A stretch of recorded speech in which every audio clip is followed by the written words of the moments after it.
आज है 10 जनवरी 2026 दिन शनिवार। Welcome back to clean news UP. चलिए देखते हैं उत्तर प्रदेश की 25 फटाफट बड़ी खबरों को। यूपी के 15 से ज्यादा जिलों में बारिश, घना कोहरा और बिजली गिरने की चेतावनी। उत्तर प्रदेश में मौसम एक बार फिर से खतरनाक मोड़ ले रहा है। मौसम विभाग ने राज्य के कई हिस्सों में घना कोहरा, बारिश, बिजली गिरने और ओलावृष्टि का येलो अलर्ट जारी किया। पश्चिमी यूपी से लेकर बुंदेलखंड तक 15 से ज्यादा जिलों में बारिश की संभावना है, जबकि करीब 40 जिलों में विजिबिलिटी शून्य तक पहुंच सकती है। कृषि उद्योग और सेवा क्षेत्र से बनेगा $1 ट्रिलियन उत्तर प्रदेश। लखनऊ विश्वविद्यालय के डॉक्टर राम मनोहर लोहिया शोधपीठ समाजशास्त्र विभाग के द्वारा डीपी मुखर्जी सभागार में उत्तर प्रदेश $1 ट्रिलियन अर्थव्यवस्था विषय पर व्याख्यान आयोजित हुआ। कार्यक्रम के मुख्य अतिथि उत्तर प्रदेश राज्य परिवर्तन आयोग के सीईओ मनोज कुमार सिंह रहे।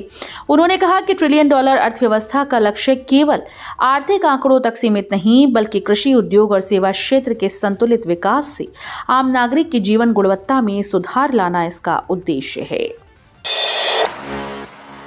यूपी में महिला स्वास्थ्य को नई मजबूती, कैंसर जांच से लेकर हाईटेक इलाज तक पहल।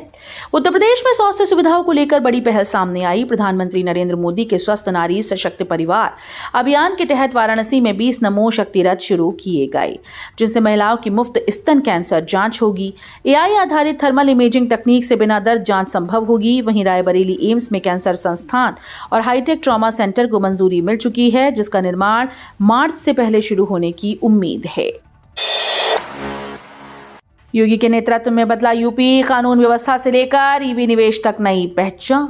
रक्षा मंत्री राजनाथ सिंह ने कहा कि मुख्यमंत्री योगी आदित्यनाथ के नेतृत्व में उत्तर प्रदेश के अभूतपूर्व बदलाव हुआ। जो प्रदेश कभी दंगों और खराब कानून व्यवस्था के लिए जाना जाता था, वो अब निवेशकों की पहली पसंद बन रहा है।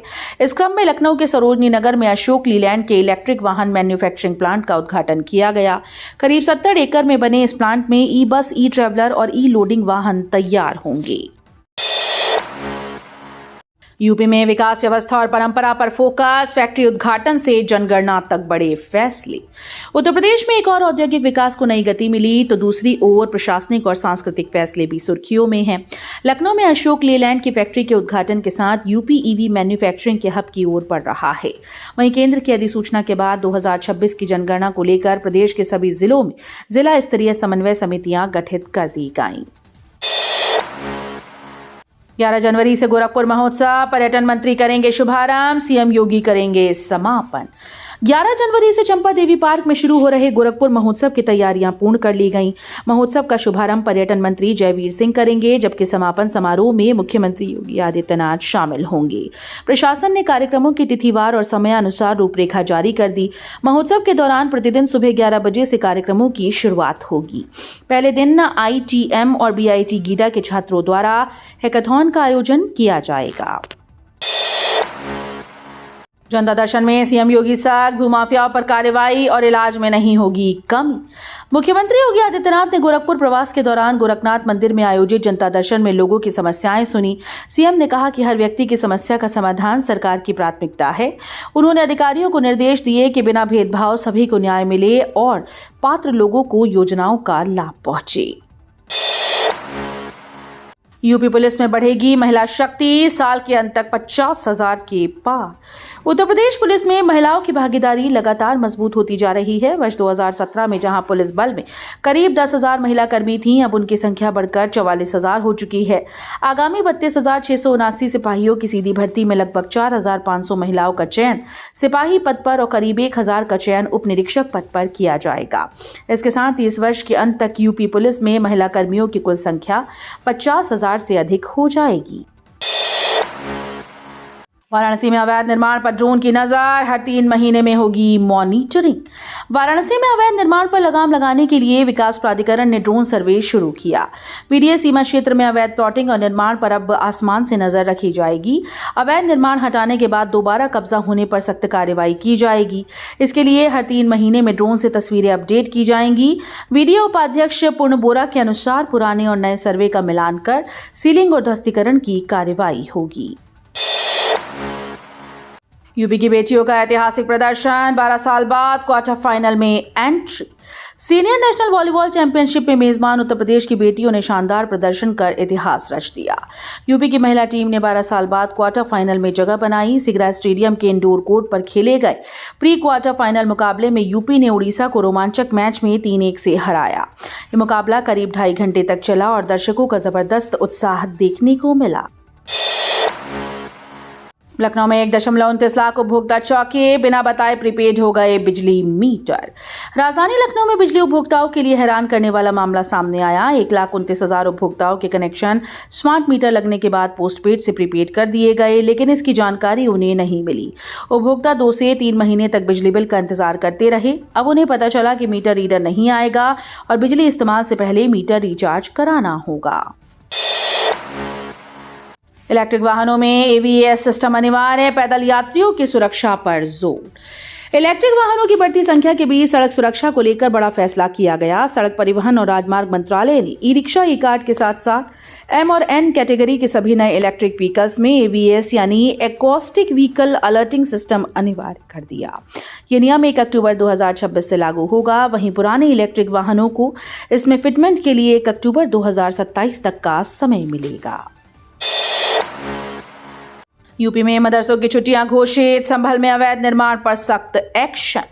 उत्तर प्रदेश में स्कूल के बाद अब मदरसों में भी शीतकालीन अवकाश घोषित कर दिया गया। प्रदेश के सभी मान्यता प्राप्त मदरसे 1 से 10 जनवरी तक बंद रहेंगे।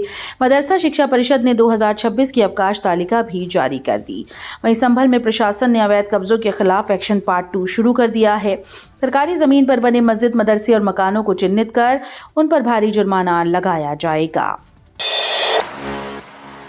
राष्ट्रीय कथा महोत्सव के बाद सम्मान समारोह, भावुक हुए ब्रजभूषण शरण सिंह। गोंडा के नंदिनी निकेतन में आयोजित राष्ट्रीय कथा महोत्सव के समापन के बाद सम्मान समारोह का आयोजन किया गया। इस अवसर पर पूर्व सांसद ब्रजभूषण शरण सिंह भावुक नजर आए। उन्होंने कहा कि इस महोत्सव की तैयारी के लिए ना तो कोई पूर्व अनुभव था और ना ही किसी इवेंट मैनेजमेंट की मदद ली गई। इसके बावजूद जन सहयोग और सामाजिक कार्यक्रमों से मिले अनुभव के कारण आयोजन ऐतिहासिक रूप से सफल रहा। उन्होंने नंदिनी नगर परिवार, अपने परिजनों और जिले सहित आसपास के क्षेत्रों के सहयोगियों का आभार जताया।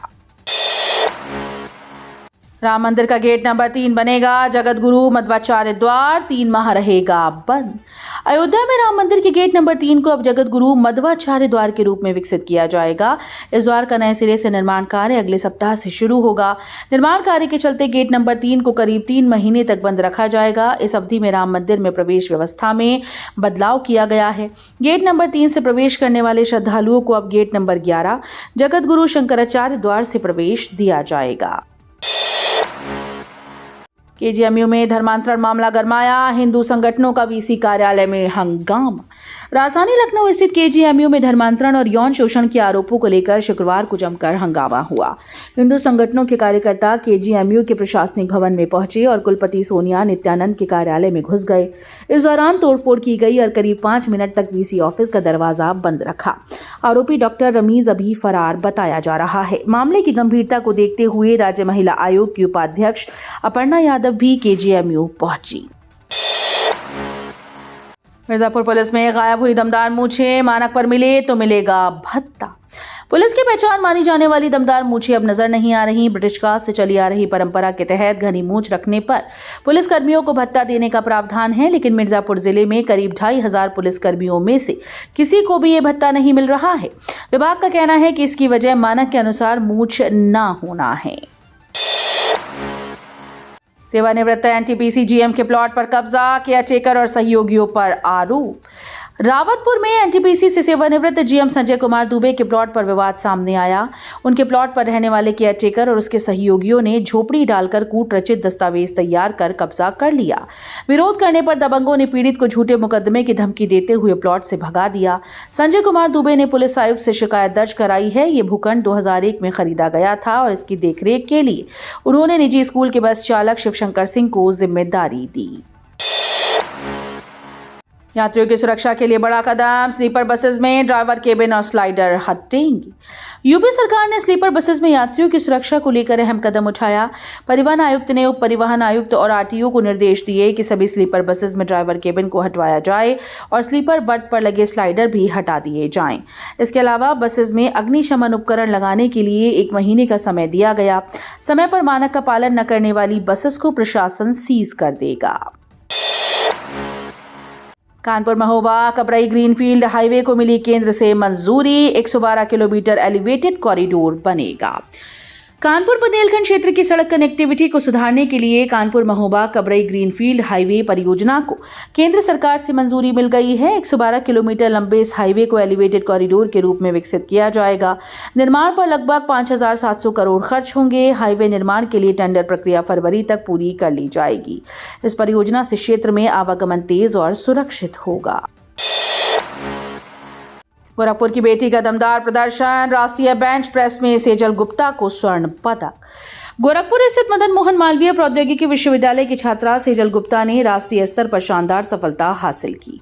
हरियाणा के फरीदाबाद में 7 से 11 जनवरी तक आयोजित राष्ट्रीय क्लासिक बेंच प्रेस प्रतियोगिता में सेजल ने 53 किलो, जूनियर वर्ग में 87.5 किलो वजन उठाकर स्वर्ण पदक जीता। मैकेनिकल इंजीनियरिंग के फाइनल ईयर की छात्रा सेजल इससे पहले भी कई राष्ट्रीय प्रतियोगिताओं में पदक जीत चुकी है। लखनऊ नगर निगम का फैसला। 10-11 जनवरी को सप्ताहांत में खुलेंगे कार्यालय। लखनऊ नगर निगम ने वित्तीय वर्ष के अंत से पहले राजस्व संग्रह बढ़ाने के लिए महत्वपूर्ण निर्णय लिया। नगर आयुक्त के आदेश के अनुसार 10-11 जनवरी 2026 को शनिवार और रविवार होने के बावजूद नगर निगम के सभी जोनल कार्यालय और कर काउंटर सुबह 10 बजे से दोपहर 2 बजे तक खुले रहेंगे। वर्तमान वित्तीय वर्ष के समाप्त होने में 3 माह से भी कम समय शेष है।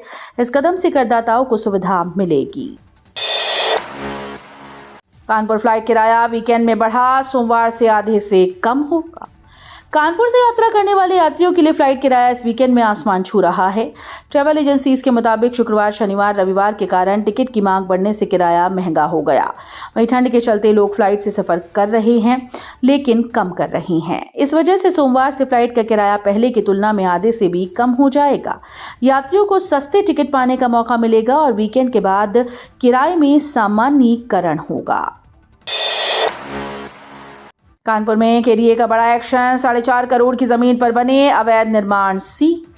कानपुर में अवैध निर्माण के खिलाफ केडीए ने बड़ी कार्रवाई की है। केडीए के ओएसडी डॉक्टर रवि प्रताप सिंह के नेतृत्व में शहर के विभिन्न जोन में करीब 9,000 वर्ग मीटर जमीन पर बने अवैध निर्माणों को सील कर दिया गया, जिसकी कीमत करीब 4.5 करोड़ रुपए बताई जा रही है। न्यू कानपुर सिटी में बने 1 करोड़ के भवन को भी सील किया गया।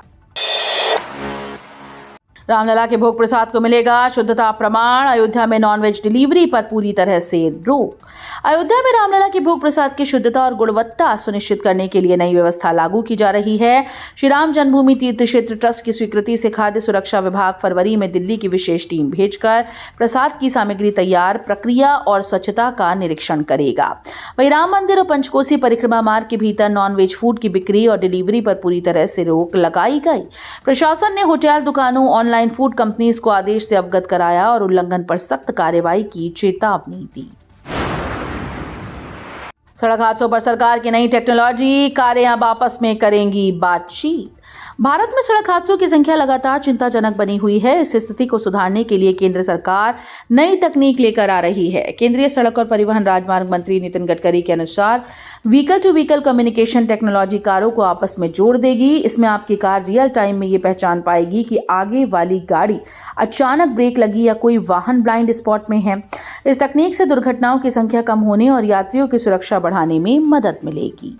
तो ये थी आज की 25 फटाफट बड़ी खबरें। अगर आपको न्यूज पसंद आई हो तो वीडियो को लाइक और शेयर जरूर करें। धन्यवाद।